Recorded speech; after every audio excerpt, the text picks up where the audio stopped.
नमस्कार। आज मैं आप सभी के साथ द सीक्रेट बुक का चैप्टर 4 शेयर करने वाली हूँ। सशक्त प्रक्रियाएं, स्ट्रॉन्ग प्रोसेस। इंसान खुद को बदल सकता है और अपनी तकदीर का मालिक बन सकता है। यह हर उस व्यक्ति का निष्कर्ष है जो सही विचार की शक्ति के प्रति पूरी तरह जागृत है। यहाँ पर ये अवेयर होने की बात कर रहा है। अपने विचारों के प्रति अवेयर होना है हमें। द सीक्रेट के चैप्टर 4 तक आते आते हम इतना तो समझ ही चुके हैं कि हमारी जिंदगी हमारे खुद के विचारों का परिणाम है। इसीलिए हमारे विचारों को बदल करके हमारी तकदीर को भी बदला जा सकता है। हम हमारे विचारों को बदल करके खुशियों को अपनी तरफ अट्रैक्ट कर सकते हैं। हम जो भी हैं अपने पुराने विचारों के कारण हैं। हम आज जो कुछ भी हैं, हम आज जिस किसी भी परिस्थिति में हैं, चाहे वह अच्छी है या फिर बुरी है, हम अपने खुद के पुराने विचारों के कारण आज उस परिस्थिति में हैं। सेम इसी तरीके से हमारे प्रेजेंट के विचार भी हमारे आने वाली जिंदगी को तय कर रहे होते हैं। इसीलिए हमें हमारे थॉट्स को चेक करते रहना चाहिए, सोच करके सोचना चाहिए। कृतज्ञता जिंदगी में ज्यादा अच्छी चीजें लाने का अचूक उपाय है। हम जिसके बारे में भी सोचते और शुक्रगुजार होते हैं उसे उत्पन्न कर देते हैं।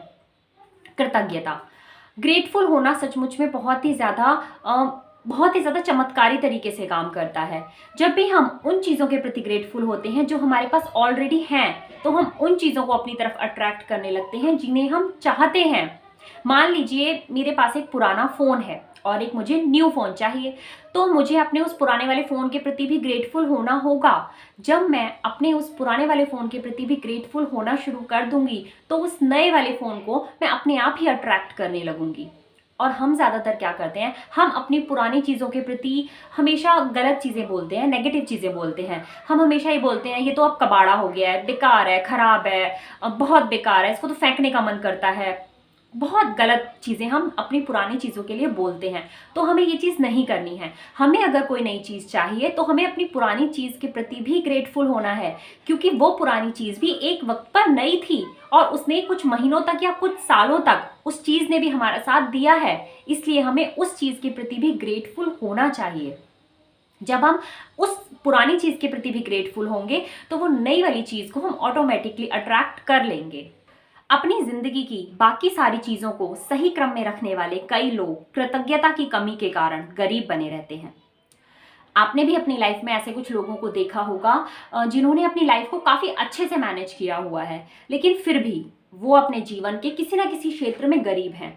जैसे कि किसी के पास अच्छे रिश्ते नहीं हैं, किसी के पास पैसा नहीं है, तो किसी के पास अच्छी हेल्थ नहीं है। जब लोग जो चीजें उनके पास ऑलरेडी मौजूद हैं उन चीज़ों के प्रति कृतज्ञ नहीं होते हैं, तो वो जीवन के किसी ना किसी क्षेत्र में गरीब ही बने रहते हैं। और जब वो अपने पास मौजूद चीज़ों के लिए कृतज्ञ होते हैं तो जो वो चाहते हैं उस चीज़ को वो काफ़ी जल्दी पा लेते हैं। अगर आप अपने पास मौजूद चीज़ों के बारे में कृतज्ञ नहीं हैं तो आपके पास ज़्यादा चीज़ें आना असंभव है।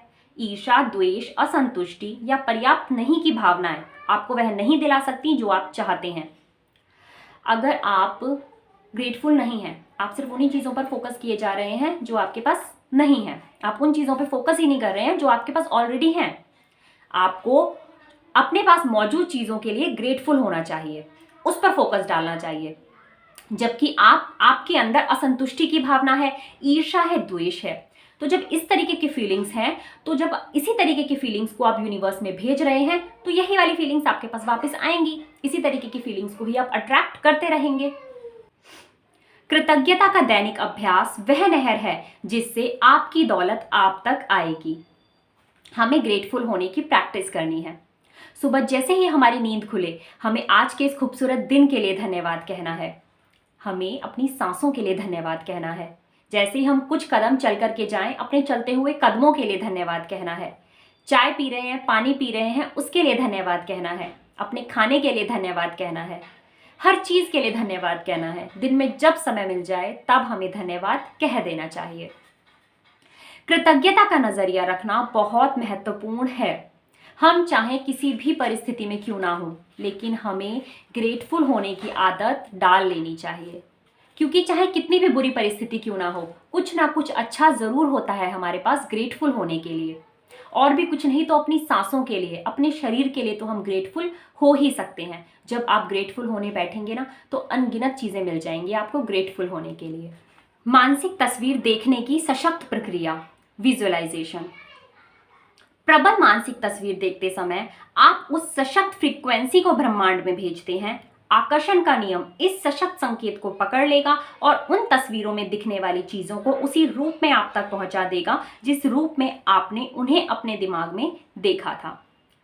जब भी आप अपनी किसी विश के लिए विजुअलाइजेशन टेक्निक को करते हैं तो सबसे पहले आप अपनी विश को एक पेपर पर लिख लेते हैं, ताकि आपकी विश को लेकर के आपका एक क्लियर माइंडसेट बन जाए कि आपको ये चीज़ चाहिए। जब आप उसे अच्छे से एक पेपर पर लिख लेते हैं, उसे 3-4 बार पढ़ करके फिर उसके बाद आंख बंद करके आप अपनी विश को प्रेजेंट में विजुअलाइज करते हैं। मतलब जो चीज़ भी आप चाहते हैं उसे आप बिल्कुल आंखें बंद करके उसकी पिक्चर को इस तरीके से देखते हैं जैसे कि वो चीज़ अभी आपके पास मौजूद है।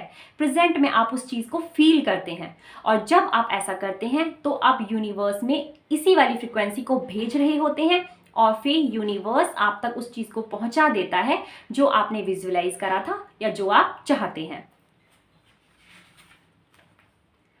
मानसिक तस्वीर देखते समय जब आप अपने मस्तिष्क में कल्पना करें तो हमेशा सिर्फ अंतिम परिणाम पर ध्यान केंद्रित करें। जब भी हम विजुअलाइजेशन टेक्निक का यूज़ करते हैं तो हमें अंतिम परिणाम मतलब अपनी विश के अंतिम परिणाम को विजुअलाइज करना चाहिए। जैसे कि हमारी विश एक लैपटॉप है तो हमें क्या विजुअलाइज करना चाहिए कि हम उस लैपटॉप को चला रहे हैं, उसे यूज़ कर रहे हैं, वो ब्रांड न्यू लैपटॉप हमारे हाथ में है, हम उसमें गेम खेल रहे हैं या ऑफिस का कोई काम कर रहे हैं या फिर उस लैपटॉप में कोई मूवी देख रहे हैं। तो वो जो लैपटॉप को हम चला रहे हैं ये हमारी विश का अंतिम परिणाम यही है। इसी चीज़ को हमें विजुअलाइज करना चाहिए जब भी हम विजुअलाइजेशन टेक्निक का यूज़ करते हैं। काश वह लैपटॉप मुझे मिल जाए या किसी दिन वह लैपटॉप मेरे पास होगा। आपकी यह भावना वर्तमान में नहीं भविष्य में है। अगर आप इसी भावना को महसूस करते रहेंगे तो आपका मनचाहा लैपटॉप हमेशा भविष्य में ही अटका रहेगा। इसका मतलब है कि हमें भविष्य में नहीं अटकना है, हमें प्रेजेंट में रह करके उस विश को फील करना है। जब भी हम लॉ ऑफ अट्रैक्शन का यूज़ करते हैं तो काश, होगा, इस तरीके के शब्दों का हम इस्तेमाल नहीं करते हैं। अगर इस तरीके के शब्दों का इस्तेमाल करेंगे तो हमारी विश भविष्य में ही अटकी रहेगी, बल्कि हम इस तरीके के शब्दों का इस्तेमाल करते हैं जैसे कि है, ये चीज़ मेरे पास है। हमारा काम कैसे का अनुमान लगाना नहीं है, क्या के समर्पण और विश्वास से कैसे तो अपने आप प्रकट हो जाएगा। अगर आप इसे ब्रह्मांड पर छोड़ देते हैं तो आप मिलने वाली चीज़ों को देखकर हैरान रह जाएंगे। यही वह जगह है जहां जादू और चमत्कार होते हैं। Let go. जब आपने अपनी टेक्निक्स को अच्छी तरीके से कर लिया है तो आपको लेट गो करना है, छोड़ देना है अब उस चीज़ को यूनिवर्स के हाथ में और अपनी लाइफ के बाकी एरियाज में काम करना है। अब उसको उस विश से खुद को डिटैच करने की कोशिश करनी है। हर वक्त उसी विश से चिपके नहीं रहना है। अगर चिपके ही रहेंगे तो वो पूरी कैसे होगी। हमें उसे यूनिवर्स के हाथ में छोड़ना है, ये सोचकर कि मैंने मांग लिया है यूनिवर्स से, अब तो वो चीज़ मेरी हो ही चुकी है और डिवाइन टाइमिंग पर वो मेरे पास आ जाएगी। तो इस तरीके से जब हम यूनिवर्स पर ट्रस्ट करके उस चीज़ को छोड़ देते हैं तब होते हैं हमारे साथ जादू और चमत्कार। लेट गो के बाद ही जादू और चमत्कार होते हैं। जब हमें यूनिवर्स पे ट्रस्ट होता है तो पेशेंस रखने में भी बड़ा मज़ा आता है और फिर जब हमारे पास हमारी विश को या हमारी टेक्निक के रिजल्ट्स आते हैं तो हम उस रिजल्ट्स को देख करके खुद भी सरप्राइज हो जाते हैं। मान लीजिए हमने माना है एंड्रॉयड फ़ोन और हमारे पास आता है आईफोन, इस तरीके के मिरेकल्स होने शुरू हो जाते हैं। हर व्यक्ति मानसिक तस्वीर देखता है, चाहे उसे यह बात मालूम हो या ना हो। मानसिक तस्वीर देखना सफलता का महान रहस्य है। हर इंसान जाने अनजाने में विजुअलाइज कर ही रहा होता है, क्योंकि लॉ ऑफ अट्रैक्शन के बारे में कोई जानता हो या नहीं जानता हो, ये सभी के लिए काम कर रहा है। और अब जब हमें पता है कि ये विजुअलाइजेशन कितनी पावरफुल टेक्निक है तो हम सिर्फ अच्छी चीज़ों को विजुअलाइज करेंगे। नेगेटिव विजुअलाइजेशन को हम अपने माइंड से निकालेंगे और अच्छी अच्छी चीज़ों को विजुअलाइज करेंगे। अगर आप अपने दिमाग में कोई स्थिर तस्वीर बनाते हैं तो उसे कायम रखना मुश्किल हो सकता है, इसलिए सक्रिय तस्वीर बनाएं और उसमें बहुत सी गतिविधियां भर लें। मान लीजिए आपकी एक विश है लैपटॉप, तो उस लैपटॉप को लेकर के आपको 21 दिन या फिर इससे ज़्यादा दिन विजुअलाइज करना है। तो उस एक विश के लिए आप डेली अलग अलग चीज़ों को भी विजुअलाइज कर सकते हैं। जैसे कि पहले दिन आपने विजुअलाइज किया कि आप शॉप में गए हैं, आपने बहुत सारे लैपटॉप देखे हैं, आप एक लैपटॉप को खरीद के लाए हैं। दूसरे दिन आप विजुअलाइज कर सकते हैं कि आप अपने उस न्यू लैपटॉप में ऑफिस का काम कर रहे हैं। तीसरे दिन आप विजुअलाइज कर सकते हैं आप अपने उस न्यू लैपटॉप में मूवी देख रहे हैं। तो इसलिए एक ही विश को लेकर के आप डेली अलग अलग तरीके की चीज़ों को भी विजुअलाइज कर सकते हैं। और अगर एक ही चीज़ को विजुअलाइज करना चाहते हैं तो एक ही चीज़ को भी विजुअलाइज कर सकते हैं। 2 मिनट विजुअलाइज करना है चलेगा, 5 मिनट करना है, 10 मिनट करना है चलेगा, जब तक करना चाहें तब तक कर सकते हैं। हम सभी में इतनी ज़्यादा शक्तियाँ और संभावनाएं हैं कि हमें उनका एहसास ही नहीं है। मानसिक तस्वीर देखना इन्हीं महानतम शक्तियों में से एक है। कितने पावरफुल हैं हम, इंसान हैं हम, दिमाग मिला है हमें, सोचने समझने की क्षमता है हमारे पास। कितने ज़्यादा पावरफुल हैं हम, अपने विचारों से अपनी लाइफ को बदल सकते हैं हम।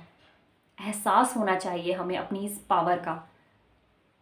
विजुअलाइजेशन सचमुच में बहुत अच्छे तरीके से काम करता है।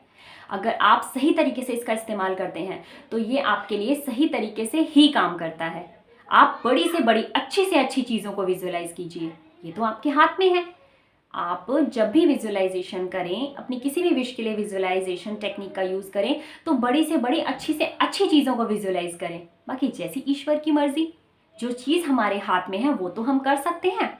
अच्छे से अच्छा, बड़े से बड़ा विजुअलाइज करना हमारे हाथ में है। उसके बाद मेहनत करना भी हमारे हाथ में है। बाकी जैसी ईश्वर की मर्जी। कोई भी चीज आपकी तस्वीर को साकार होने से नहीं रोक सकती, सिवाय उस शक्ति के जिसने उसे उत्पन्न किया था, यानी आप। अगर आप अभी उस जगह पर नहीं हैं जो जगह आप डिजर्व करते हैं, तो इस चीज में रुकावट आप खुद हैं। बदलना होगा अभी से अपने माइंड की प्रोग्रामिंग को। मेरे पास ये नहीं है, मेरे पास वो नहीं है, हर वक्त लैक शो करना बंद करना होगा। ग्रेटफुल होना शुरू होना होगा हर उस चीज के लिए जो आपके पास है। ग्रेटफुल होना होगा आपको। कल्पना ही सब कुछ है, यह जीवन के आगामी आकर्षणों का पूर्व दर्शन है। जो हमारी आने वाली जिंदगी है उसे हमें विजुअलाइज करना है, जीना है उसे हमें अपनी कल्पनाओं में। जो जिंदगी हम चाहते हैं उस जिंदगी को हमें अभी प्रेजेंट में रह करके जीना है। थोड़े दिन प्रैक्टिस करेंगे तो होने लगेगा।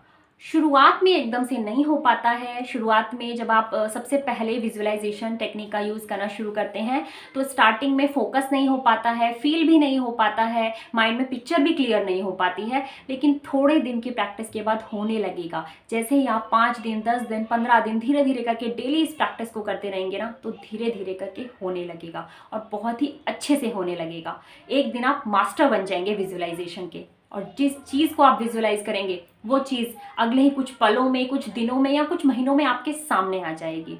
तो द सीक्रेट का चैप्टर 4 स्ट्रॉन्ग प्रोसेस यहीं पर खत्म होता है। अब हम मिलेंगे द सीक्रेट के चैप्टर 5 में। Thank you. ओम नमः शिवाय।